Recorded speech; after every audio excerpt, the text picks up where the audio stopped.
بسم اللہ الرحمن الرحیم۔ فجر کے بعد جو سلسلہ شروع کیا تھا، یہ کیونکہ علماء کے بیانات شروع ہو گئے تھے فجر کے بعد، اس لیے کچھ وقت کے لیے مؤخر ہو گیا تھا۔ آج سے انشاءاللہ دوبارہ شروع کرتے ہیں۔ بیان چل رہا تھا نیکیوں پر، اس میں 17 نیکیاں میرا خیال ہے اس پہ بیان کر دیا تھا کہ رسول اللہ صلی اللہ علیہ وسلم نے جن کی ترغیب دی ہے۔ آج ایک اور نیکی جس کی شریعت میں ترغیب ہے، وہ ہے اہل علم اور علماء کا اکرام۔ انسان کو جس شعبے سے محبت ہوتی ہے، جس علم سے، جس فن سے محبت ہوتی ہے، تو وہ اس کے ماہرین کا احترام کرتا ہے، اکرام کرتا ہے۔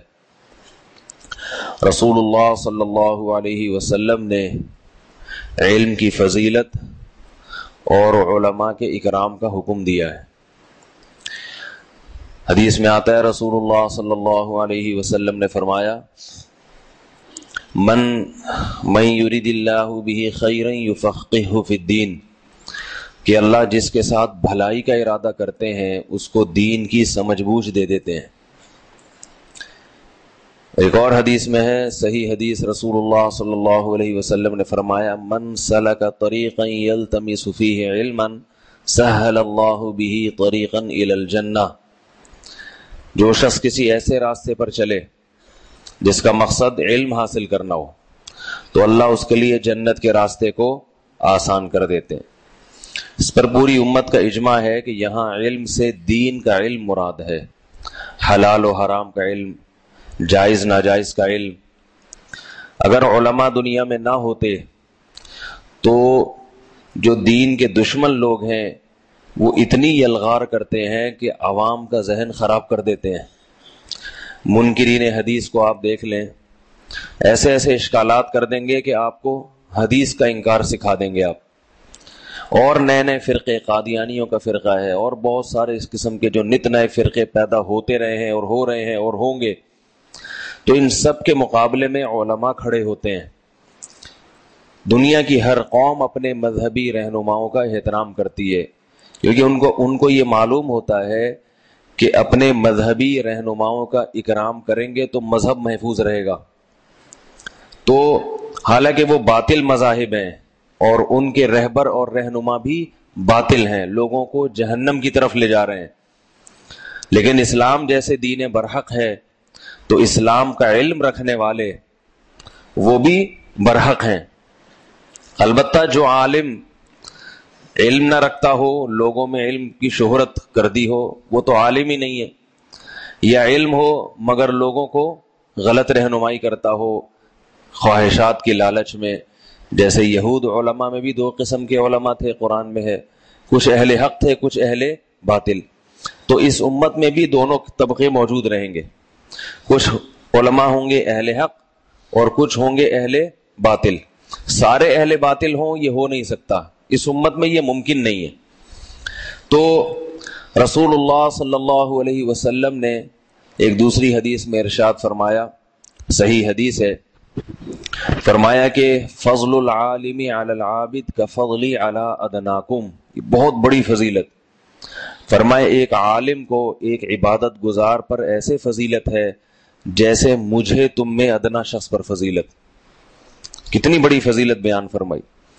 آپ صلی اللہ علیہ وسلم نے فرمایا کہ مجھے یعنی پیغمبر کو جیسے ایک ادنا صحابی پر فضیلت ہے، وہ صحابی جو عبادت کرتے ہوں لیکن ظاہر ہے پیغمبر کے برابر نہیں ہو سکتے، چاہے وہ پیغمبر سے زیادہ بھی عبادت کیوں نہ کر لیں۔ تو آپ صلی اللہ علیہ وسلم نے فرمایا کسی قوم میں کسی عالم کو اس قوم کے ادنا سے ادنا عبادت گزار پر وہ فضیلت حاصل ہوتی ہے، کیونکہ اس نے دین کو، علم کو محفوظ کیا، جس کی وجہ سے اللہ کے قانون کو اس نے محفوظ کر لیا۔ تو اور علم جو ہے 2 قسم کا ہوتا ہے، ایک ہے فضائل کا علم۔ فضائل کا علم بھی علماء ہی بتاتے ہیں، لیکن چونکہ وہ علم آسان ہے، کتابوں میں محفوظ ہے، وہ کتابیں پڑھ کے آسانی سے حاصل بھی ہو جاتا ہے، لیکن کتابوں میں بھی کس نے لکھا ہوتا ہے؟ وہ علماء نے۔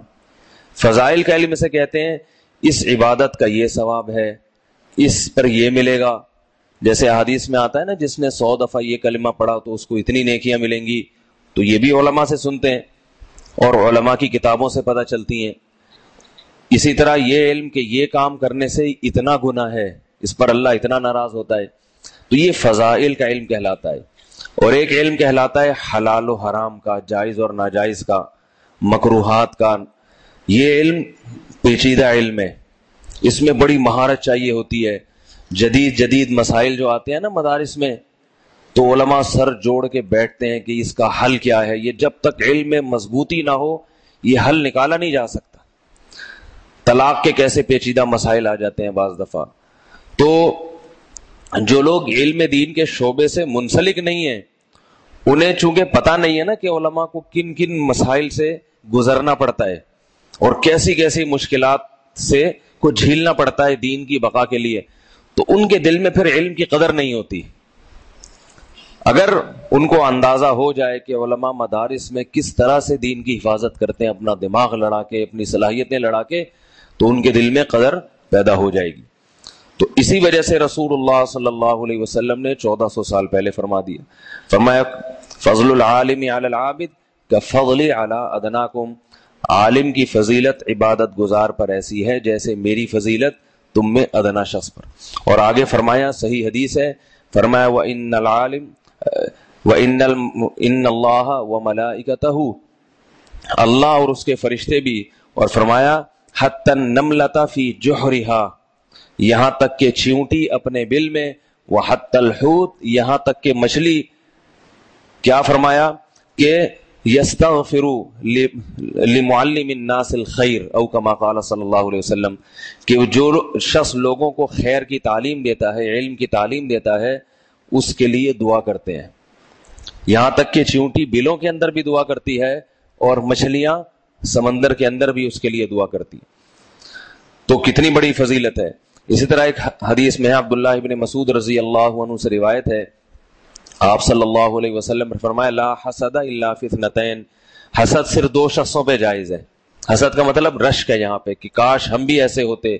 فرمائے ایک وہ شخص رجل آتاہ اللہ مالا فسلطہ علی ہلکتہ فی الحق، کہ جس کو اللہ نے خوب دولت دی اور وہ صبح و شام اس کو خیر کے کاموں میں خرچ کرتا ہے، تو اس پہ رشک کیا جا سکتا ہے کہ کاش اللہ مجھے بھی دولت دیتا اور میں اس کو بھلائی کے کاموں میں دن رات خرچ کرتا۔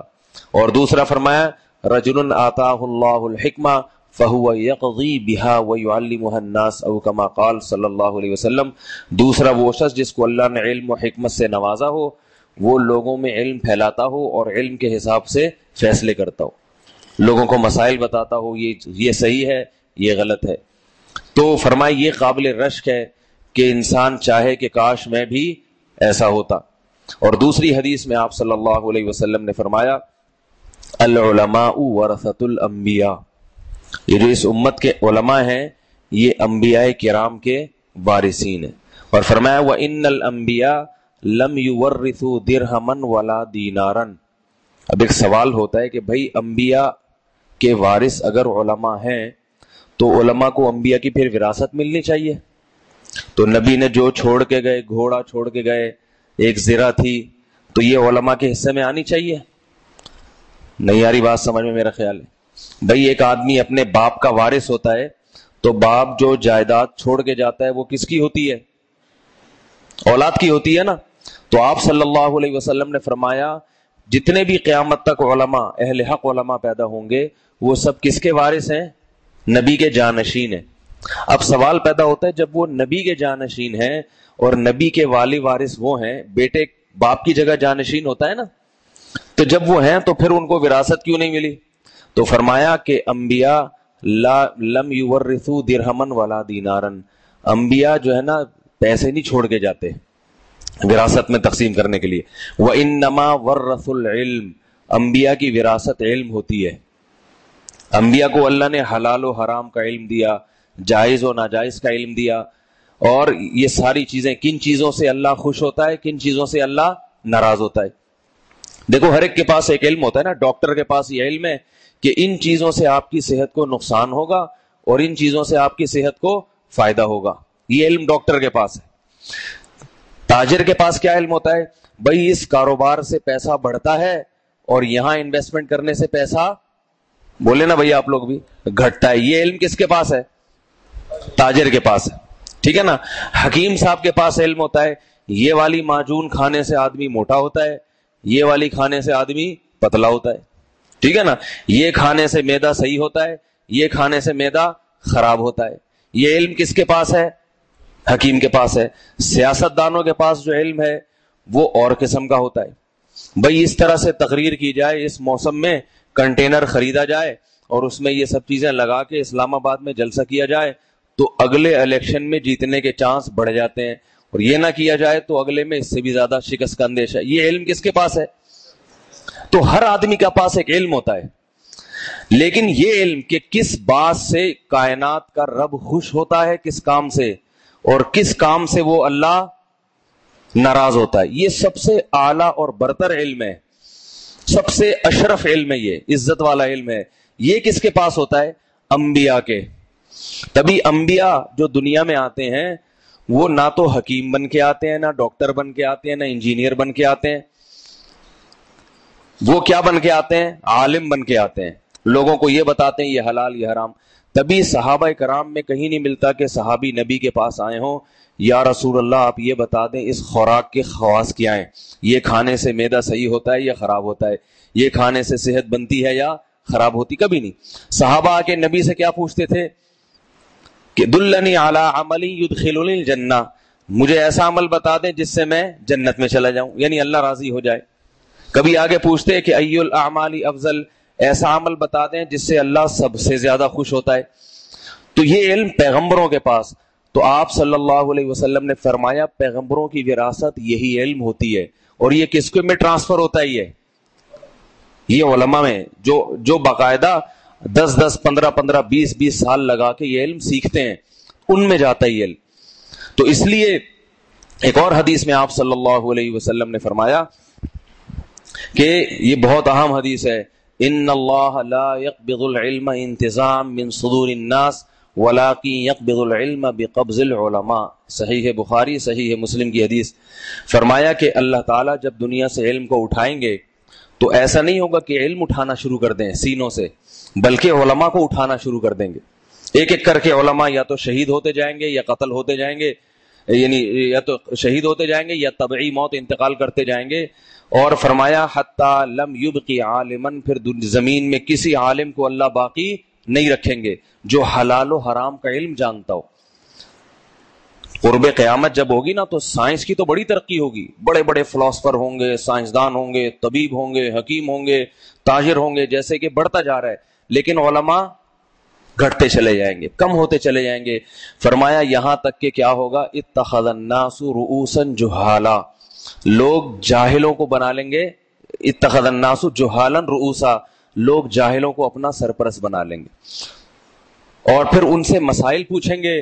فضلوا واضلوا, فرمایا وہ جاہل لوگ خود بھی گمراہ ہوں گے اور لوگوں کو بھی گمراہ کریں گے. اس حدیث سے بھی اہل علم کی قدر معلوم ہوتی ہے, اور ساتھ ساتھ یہ بھی پتہ چلتا ہے کہ عوام پر علماء کی اتباع یا تقلید واجب ہے. تبھی حدیث میں آتا ہے کہ اللہ علماء کو اٹھائیں گے تو اس سے عوام کیا ہو جائے گی؟ گمراہ. تو اگر نہ اٹھاتے تو گمراہ نہ ہوتی, کیونکہ لوگ پھر ان علماء کی اتباع کرتے. اس حدیث سے علماء کی تقلید بھی ثابت ہوتی ہے کہ اہل حق کا, جس کا آپ کو علم ہو گیا نا کہ یہ اہل حق اور عالم ہے, تو اس کے پیچھے چلنے کا حکم ہے.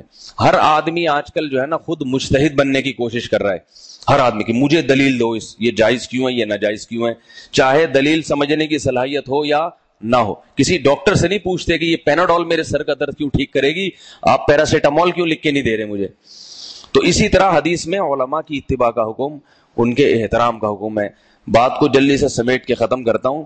ہمارے ہاں آج ایک فیشن بن چکا ہے علماء کو برا بھلا کہنے کا. یہ مولوی تو ہوتے ہی ایسے, ان مولویوں کو کنٹینر میں بند کر کے اڑا دو بم سے, یہ مولوی ایسے, یہ تو یاد رکھو دنیا میں تو کچھ نہیں ہے. بولتے رہو مولوی ایسے ہوتے ہیں, علماء ایسے ہوتے ہیں, مولوی ایسے ہوتے ہیں, بولتے رہو کچھ بھی نہیں ہے. لیکن ایسا نہ ہو کہ قیامت کے دن یہ بول آپ کو مہنگا پڑ جائے. سمجھ رہے ہیں نا, قیامت کے دن یہ بول کیا پڑ جائے آپ کو, مہنگا پڑ جائے. یہ ہو سکتا, یہ ڈر خطرہ لگا ہوا ہے. اور یاد رکھیں جس کی بھی اتباع یا اکرام کا حکم دیا جاتا ہے تو اس کا مطلب یہ نہیں ہوتا کہ اس میں کوئی خامی نہیں ہو سکتی. جیسے شریعت میں ہے نا والدین کیا کو خوش رکھو، تو کیا مطلب وہ والدین ہیں جو صحیح چلیں یا وہ والدین بھی اس میں شامل ہیں جن سے غلطیاں بھی ہوتی ہوں؟ ظاہر ہے وہ بھی داخل ہے جن سے ہوتی ہوں، لیکن آپ کے چونکہ والدین ہیں تو آپ نے ان کا اکرام کرنا ہے۔ تو اسی طرح علماء میں بھی اگر ان کی میں خطائیں بھی ہوں اور ان میں کوتاہیاں بھی ہوں تو شریعت میں ان کوتاہیوں اور خطاؤں پہ پردہ ڈالنے کا حکم ہے، اس علم کی وجہ سے جو وہ دنیا میں پھیلا رہے ہیں۔ البتہ یہ بات ہے کہ وہ عالم کسی کبیرہ گناہ میں مبتلا ہو اور علانیہ، پھر اس کے اکرام کی اجازت نہیں ہے۔ گناہ بھی کبیرہ ہو اور گناہ بھی کھلے عام۔ بعض ایسے لوگ ہوتے ہیں جو کھلے داڑیاں منڈا رہے ہیں، حضرت مفتی صاحب میں مگر داڑھی نہیں ہے، یہ تو کبیرہ گناہ ہے داڑھی کاٹنا۔ بڑا عالم ہے مگر خدا نخواستہ زنا کرتا ہے، کوئی بڑے عالم ہے نماز ہی نہیں پڑھتے، کوئی عذر بھی نہیں ہے بس جان کر نمازیں چھوڑ رہے ہیں، تو اب یہ نماز چھوڑنا تو کبیرہ گناہ ہے نا۔ کوئی عذر ہوتا ہے کسی کو تو ایک الگ بات ہے، لیکن کوئی عذر بھی نہیں ہے، سستی میں نمازیں مولانا صاحب پڑھتے ہی نہیں ہے، ٹھیک ہے نا، سفر میں جاؤ تو نمازیں غائب کر، یہ تو کبیرہ گناہ ہے۔ تو پھر ایسے عالم کے اکرام کی اجازت نہیں ہے، کبیرہ بھی ہو اور علانیہ بھی ہو، سب کے سامنے، کیونکہ پھر اس میں دین کی بہت سخت بدنامی ہے۔ کیونکہ اگر پھر اس کا اکرام ہوگا تو لوگ کہیں گے کہ اچھا بھائی نماز بھی اسلام میں ضروری نہیں ہے، داڑھی بھی نہیں ہے اور یہ بھی نہیں ہے وہ بھی نہیں ہے، یہ تو بڑے بڑے بزرگان دین کر رہے ہیں، علماء کر رہے ہیں، تو پھر اس اکرام میں جو ہے نا دین کی توہین ہے۔